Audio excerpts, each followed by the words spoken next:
a former Houston mail carrier accused of stealing millions of dollars in checks that should have been delivered to your mailboxes. This post office on Houston's northeast side, now at the center of a multi-million-dollar theft ring. It started with USPS credit cards being swiped for fuel, seen here filling up non-USPS vehicles at odd hours. Then hundreds of thousands of dollars in checks that should have been delivered along the Roy Royal Post Office's mail routes spanning these 5 zip codes began disappearing. It's like every route that he touched, people was complaining. They was getting complaints about mail was coming up missing. That's a postal employee who used to work at Roy Royal who asked to remain anonymous, fearing retaliation. It made me angry at that time. It is thieves working along the Postal Service. I'm pretty sure he's not the only one. Investigators from the USPS Inspector General's office opened a criminal investigation in 2022. And when Houston police served a search warrant at this house last November because they say it had been rented using a stolen identity, they started uncovering more of a mail theft and check fraud scheme. The person inside this residence is a mail carrier.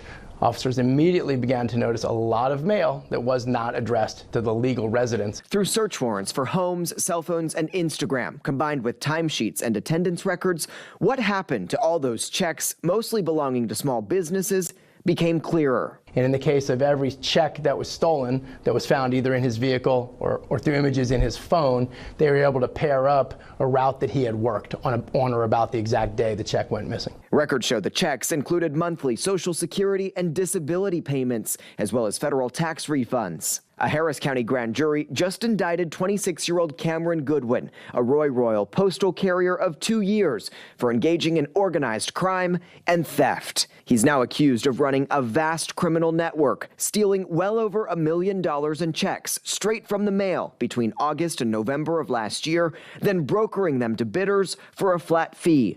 Alleged bidders like Keyshawn Jones and Sylvester Brown. Brown seen here handling the checks while wearing a glove allegedly to conceal his fingerprints.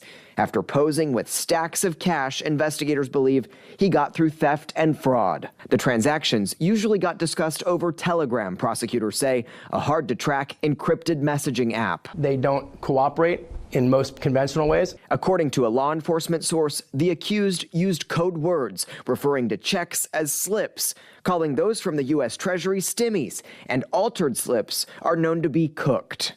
How prevalent is this kind of thing in the postal system? There are certainly more postal employees that are doing this. I couldn't comment on how many, but I will tell you, if you're doing it, your case is probably being worked already, and you may think you're getting away with it. You're not. Investigators tracked some stolen money to bank accounts in Louisiana they say belonged to Keyshawn Jones's girlfriend and her mother, both now also indicted for theft. I think some of these folks are thieves before they come to the Postal Service, to be honest with you. For honest and hardworking postal employees, it's a scheme that stings. But not everybody is bad at the Postal Service, you know. It's like, it's embarrassing. Everybody that drives them trucks, put on these uniforms, it's bad on everybody. That looks bad for everybody.